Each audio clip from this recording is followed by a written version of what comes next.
It was Mother's Day morning when the box arrived. Frank was making tea. I was watching the birds gather near our dogwood tree. The doorbell rang.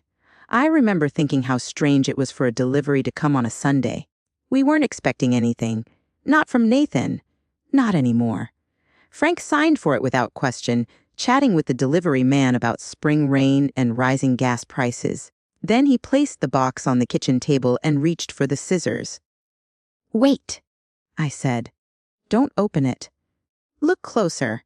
He looked at me like I'd lost my mind, but something inside me tightened. The air felt wrong.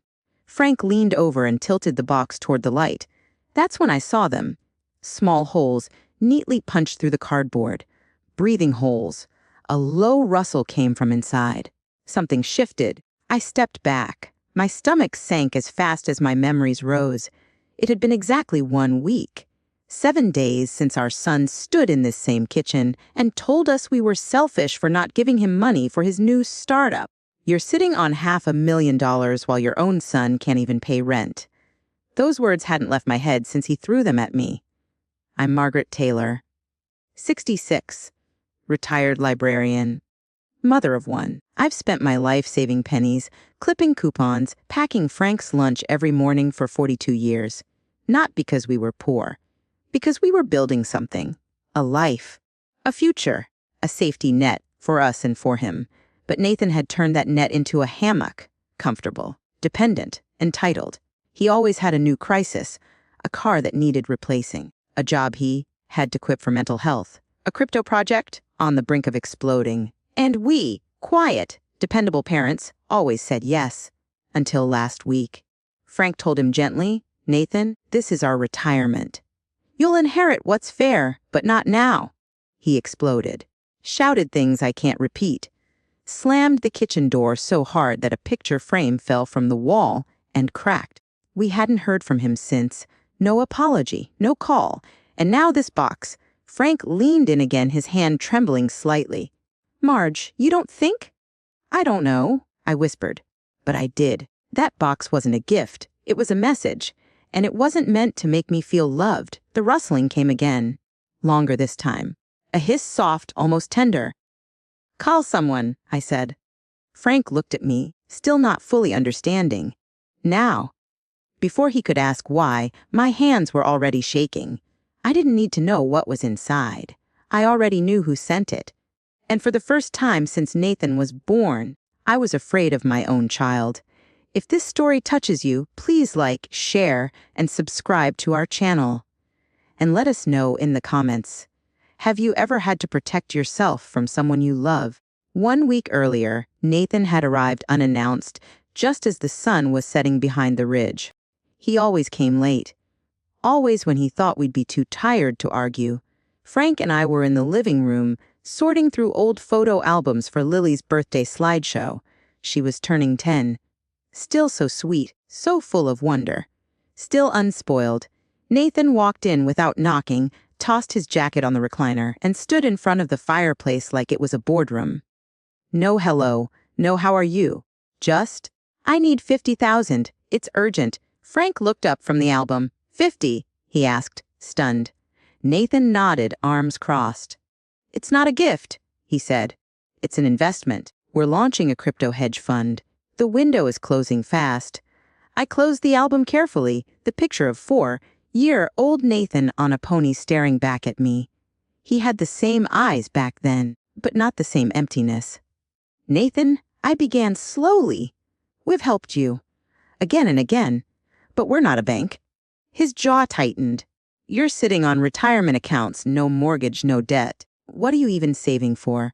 "A golden coffin." Frank stood. His voice was calm but firm. "That money is to live on, not to burn on dreams you can't explain." Nathan laughed. Laughed like we'd just told him we didn't believe in gravity. Unbelievable. You'd rather hoard money than help your own son build something. I stood beside Frank. "Build what, Nathan? The last business you pitched was a used sneaker flipping app. Before that, it was a dog walking drone. Before that," he snapped, "you never believed in me. You don't see how the world works now. You're both old and out of touch." The room felt colder. Frank reached for his tea, hands trembling slightly. Nathan knocked it out of his grasp. The mug shattered against the hardwood. Brown liquid spilled like blood across the carpet. I gasped. Frank stepped back. Nathan didn't apologize. He didn't even flinch. He pointed at the mess, at the broken mug, at the rug we'd bought in Istanbul on our 25th anniversary, and said, "That's what your legacy looks like. Shattered. Useless." Then he turned to leave. At the doorway, he looked back over his shoulder. "You'll regret this. Both of you." He slammed the door so hard that the framed photo of Lily fell off the wall. The glass cracked diagonally across her smile. Frank bent down to pick it up. His hand shook the whole time. "We were too hard on him," he whispered. But I shook my head. "No, we were too soft for too long." Behind us, the tea seeped into the carpet. Behind us, the child we once raised had vanished, and a stranger had taken his place. For the next 6 days, the house was silent. Not the peaceful kind. The kind of silence that presses on your chest, that watches you from corners. I kept checking my phone. Part of me hoped Nathan would call. Another part prayed he wouldn't. Frank didn't talk about it much. He just busied himself in the garage, organizing tools he'd already sorted a dozen times. Sometimes I heard him muttering to himself. Not words. Just noise to fill the spaces where Nathan's voice used to live. On Wednesday, the mail came with a handwritten envelope addressed to me. No return address. Inside was a page torn from one of our old photo albums. A picture of Nathan on his 16th birthday, blowing out candles. Across the bottom, someone had scribbled in red ink, "You chose money over your son." I showed it to Frank. His face paled, but he said nothing. He didn't have to. The next day, our internet account was hacked. Password changed. Someone had ordered $300 worth of food delivered to an address in Atlanta. Nathan lived in Atlanta. It wasn't the money. It was the message. That night, Frank and I sat at the kitchen table. We didn't speak for a while. Just listened to the clock tick between us. Then I said it. "We have to stop." Frank looked at me. His eyes were tired, older than I'd ever seen them. "Stop what?" "Everything," I said. "The transfers, the support, the excuses. We have to stop acting like love means being blind." He nodded slowly. The sound of his breath was the only thing keeping me from crying. I stood up, walked into my study, and opened my desk drawer. Inside were old bills, letters, receipts, all reminders of how often we'd rescued Nathan from himself. At the very bottom, I found the folder. Bank documents, credit card statements. I opened my laptop, logged into our account. There it was, still active. Nathan Taylor, authorized user. Added during his college years for emergencies. I hovered over the button, remove user. I didn't click. Not yet. Instead, I opened another tab, checked recent activity. And there it was. A 40,000 personal loan taken out from Carolina Federal Bank. My name listed as co-signer. I never co-signed. But someone had access to my old personal info, my social, my birth date, my maiden name. I froze, not from shock, from betrayal. Frank entered the room quietly. He saw the screen. He didn't say anything at first. Then he placed his hand gently on my shoulder. "What do we do?" I stared at the monitor, heart pounding. Then I moved the cursor back to the button, remove user. Click. Confirm. Click. Nathan's name vanished. "I protect my home," I said aloud. "I protect my peace." And in that moment, I felt something I hadn't in years. Power, not control over him, control over me. Outside, the wind rustled the dogwoods. Inside, I opened every financial portal tied to our lives and began to sever the strings. The child I once rocked to sleep had become a grown man who forged my name for money. And I, finally, was done making excuses for him. Sunday morning arrived with soft light filtering through our bedroom curtains. It was Mother's Day. The air smelled faintly of lavender from the sachets I'd tucked in the drawers months ago. It should have been peaceful. Frank had just brought me tea and a warm croissant when the doorbell rang. A deep, solid chime. He peered through the glass. "UPS," he said, confused. On a Sunday. I hadn't ordered anything. Frank opened the door and exchanged a few polite words with the delivery man, who handed over a medium-sized package. brown, light, unassuming. When Frank placed it on the kitchen table, something about it chilled me. I don't know if it was the silence or the weightlessness. He reached for the scissors. That's when I saw it. "Stop," I said. "Don't open it." He froze, startled. I pointed to the side. There were small punctures. Tiny, precise holes spaced evenly along the cardboard. Breathing holes, I whispered. Frank leaned closer, inspecting the surface. They looked deliberate. "I know." Then it came, a soft shifting sound from inside. Like silk sliding across wood. Frank stepped back. I felt my pulse in my ears. "What the hell is in there?" he asked. I didn't answer. My eyes scanned the shipping label. There was no return address, only a printed code at the bottom. Then I saw it. A number. Familiar. It was the last 4 digits of my old savings account. The one I'd shared with Nathan in college. The one I closed years ago. My knees weakened. I grabbed the back of a chair. Someone had sent us a box, and they knew us. Too well. Frank picked up his phone. "Margaret, do it now," I said. My voice was lower than I expected. Cold. Certain he dialed. 911 picked up quickly. Frank explained a package, strange noises, no return address. I stared at it while he talked. My thoughts raced. Who sends something alive in a box to their parents on Mother's Day? Who pays for Sunday delivery? Who knows your closed account number by heart? You already know who. The dispatcher told us to back away and wait. Officers would arrive within 10 minutes. Frank ended the call. Neither of us moved. We stood 6 feet away like it might leap toward us. Then it hissed again. Longer this time. I flinched. Frank instinctively stepped in front of me. We both stared at it, breath held, waiting for the sound to stop. When it finally did, the house felt wrong, like it wasn't ours anymore. Frank whispered, "Do you really think he—" "Yes," I said. I didn't need proof. I knew the access to my banking, the forged coat signature, the red-inked photo. Nathan was unraveling, and he wanted to take us with him. Frank's hand found mine. It was damp. Mine was ice cold. Outside, a car pulled up. Relief hit me in a sudden wave. Police. I took one last look at the box. Whatever was inside, it wasn't the real threat. It was just the delivery system. The real danger had already lived here for years. In our trust, in our hope, in the way we kept pretending love would be enough to fix him. Now, I wasn't so sure it ever had been. The police cruiser pulled into our driveway like it belonged there. Officer Jensen stepped out, young but calm, his hand resting near his belt. Behind him, an older officer followed. Stockton, his badge said. Both men approached with practice care, like they'd handled calls like this before. Frank opened the door. I stood behind him, silent. "Ma'am, sir." Officer Jensen nodded. "We received a call about a suspicious package." "It's on the kitchen table," Frank said, voice tight. We led them inside. I watched Officer Stockton pause as he noticed the box. He didn't get too close. "You said it made noise?" Frank nodded. "Rustling and hissing?" Jensen leaned in carefully, flashlight in hand. Then he straightened, pulling on a pair of gloves. "Ma'am, sir, do either of you have any idea who might have sent this?" I wanted to say no, wanted to shrug, act confused, pretend it could have been anyone, but the lie wouldn't form.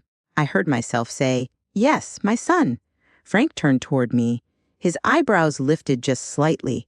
We hadn't said his name out loud since Wednesday. "Does your son live nearby?" Officer Stockton asked. "In Atlanta," Frank said, quietly. "But he hasn't visited in a while. He has access to your address." I gave a sharp nod. "He was raised here."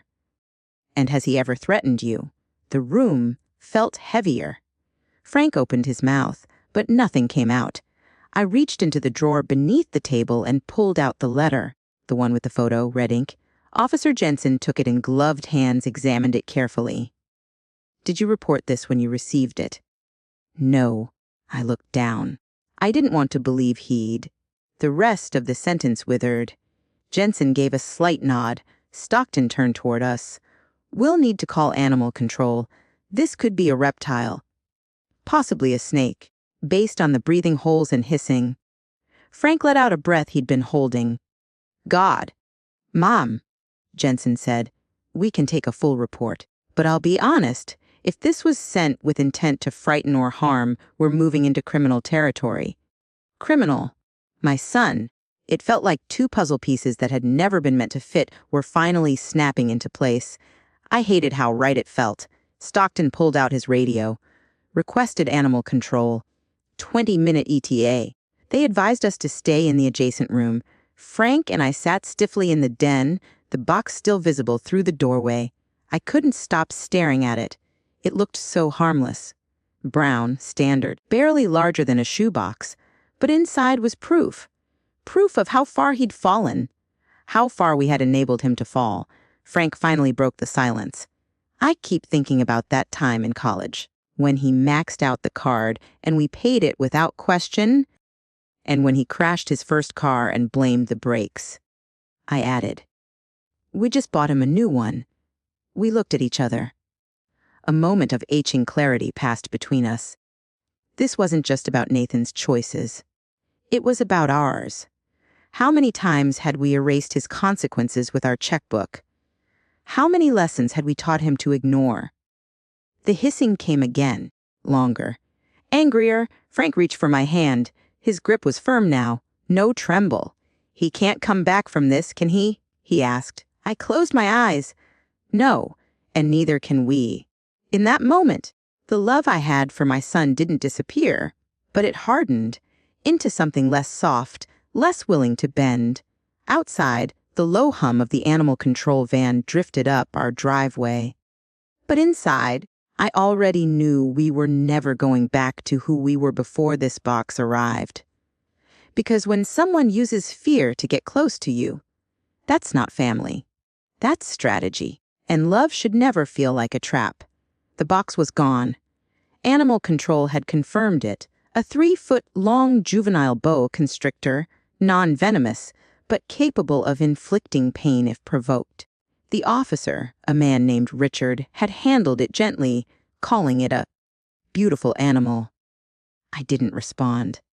Beautiful wasn't the word I would have chosen. He secured it in a clear container with holes in the lid. I watched its body coil slowly, deliberately, like it knew it had done its job.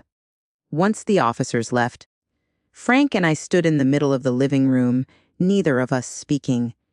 The rug was still slightly wrinkled from where the box had sat.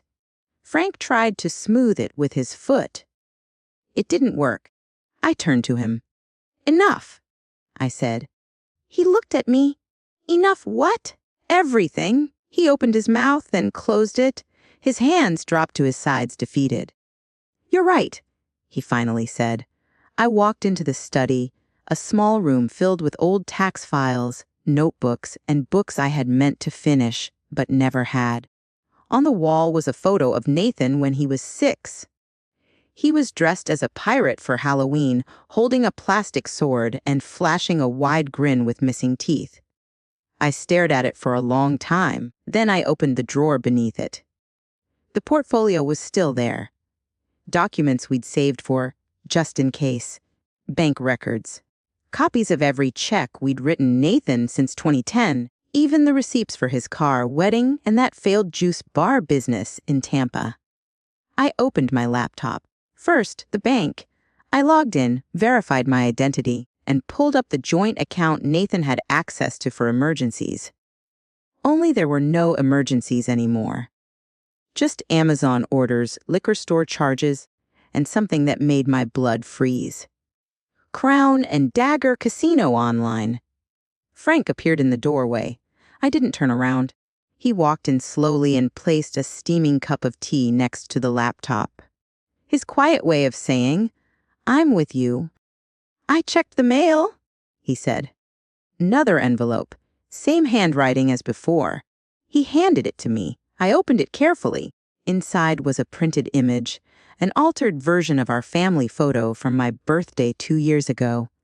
Someone had scribbled a red X across my face. Across Frank's chest, the words, "You owe me everything," were written in jagged marker. Frank sat down beside me. He didn't flinch. "He's unraveling," I whispered. "We helped pull the threads," he said, Sadness thickened his voice. I clicked into the credit card portal. Nathan was still listed as an authorized user. He had been since 2005. I hovered over remove. Clicked. A pop-up appeared. Are you sure? This user will lose all access to credit, history, and payment records. I clicked yes without hesitation. Not out of spite, out of survival. Then I moved to the automatic payments. $750 monthly into his account. Canceled. Car insurance premiums. Canceled. Subscription to a wine club I'd never even heard of. Canceled. Each click felt like peeling off a layer of guilt. The guilt of being a mother who said yes too often. Of mistaking rescue for love. Of watching my son drown while handing him buckets to fill with water. Frank sat silently watching. He knew this wasn't just accounting. It was an exorcism. Then came the moment I dreaded. I opened my email and found the loan paperwork from Carolina Federal Bank. The one Nathan had taken out using my old information. 40,000, signed digitally. Coke signed by someone claiming to be me. I called the fraud line. The woman on the other end had a kind voice. She listened as I explained everything. My name, my history, the situation. She paused before responding. Mrs. Taylor, if what you're saying is accurate, this qualifies as identity theft. You can press charges. Would you like to initiate a formal complaint? Frank placed his hand on my shoulder again. A quiet, steady wait. I said, yes. The woman walked me through the steps, faxing identification, filing a police report, notifying the credit bureaus. When the call ended, I sat back in my chair, exhausted. But something in me had clicked into place. For years, Nathan had treated our boundaries as suggestions, our kindness as currency, our love as leverage. But this snake, this fraud, these threats, they weren't desperation anymore. They were declarations. And I was done listening. Frank cleared his throat. We need to see Helen. I nodded. Helen Brooks, our family attorney for 15 years. She handled our wills, our estate plan. She was the one who helped us set up Lily's trust when she was born. You're thinking, I began. I'm thinking we protect what's left. For her, not him. I looked again at the photo of 6-year-old Nathan, still smiling, still innocent. I didn't feel anger. I felt mourning, because my son wasn't dead, but the version of him I loved, she was gone. I closed the laptop, took a sip of cold tea. We'll call Helen tomorrow, I said. Frank looked at me. You okay? No. I whispered, but I will be. They arrived just after 8 a.m. Frank had just poured my second cup of coffee. The morning sun stretched across the kitchen tiles. I was looking out the window at the bird feeder when we heard the tires screech into the driveway. I didn't move, didn't blink. Just set the mug down slowly. Frank looked at me. His jaw tightened. We knew this was coming, I said.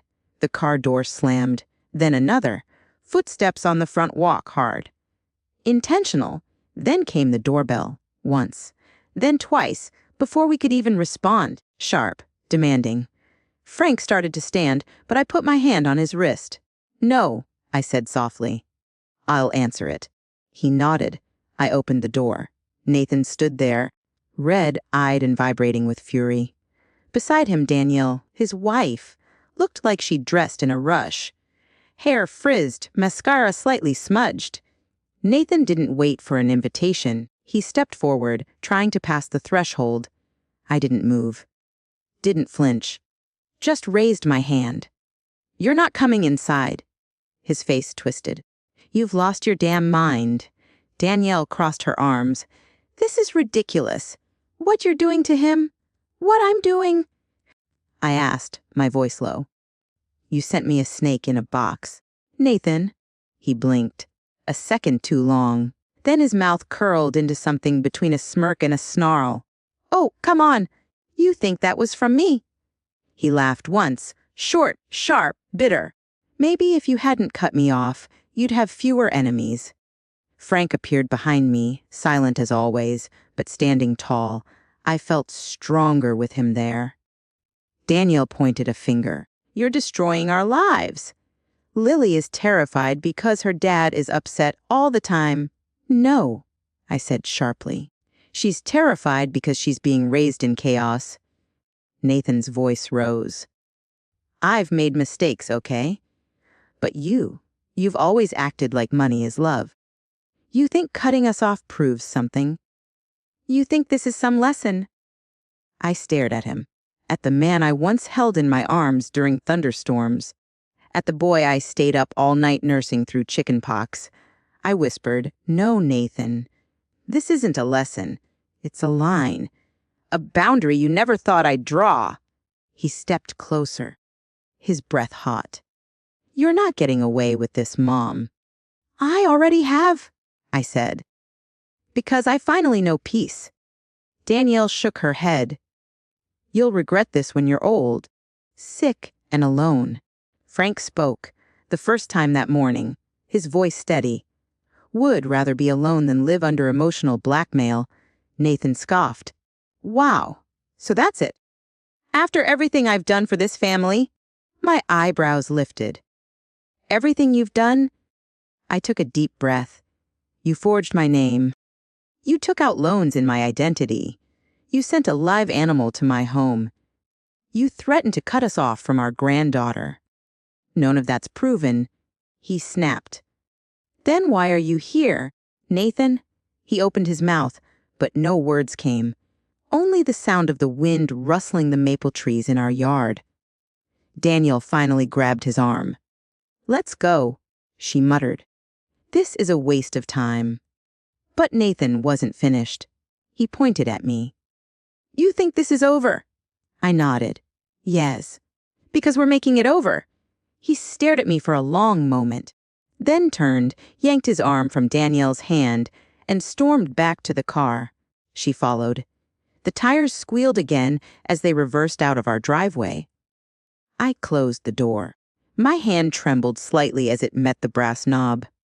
Frank wrapped an arm around my shoulder. He didn't speak. He didn't need to. We stood in silence, staring at the space where they had just been. I never imagined it would come to this. I whispered. No one does, he replied. But here we are. I nodded. And tomorrow we finish it. The next morning, I ironed my blouse. A quiet ritual, familiar, almost sacred. I hadn't done it in months, but today wasn't just another day. It was the day I reclaimed my peace. Frank waited by the door, keys in hand, eyes scanning the yard like a soldier, not out of fear, but readiness. We drove in silence to Helen Brooks's law office. 3rd floor, corner unit. We'd been there many times before, planning wills, updating trusts, securing the future for a family we no longer recognized. Helen greeted us with the same calm strength she always carried.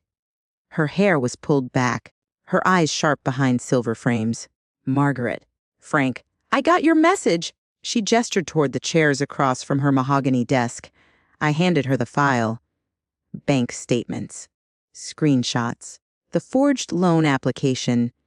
A photo of the snake in the containment box. Helen took her time reviewing it all. When she finally looked up, her voice was soft but firm. This goes beyond family drama. You understand that, don't you? I nodded. Yes. Then let's begin. She clicked her pen and started writing. We'll amend the will today, she said. Remove Nathan as a beneficiary. Establish a separate educational trust for Lily, controlled by an independent trustee. You'll specify that none of the funds are accessible to her parents, even during emergencies. Can we make it airtight? Frank asked. Helen nodded. Absolutely. No one gets through unless they're bringing receipts, real, documented educational expenses. No shopping sprees, no gambling debts, no crypto investments.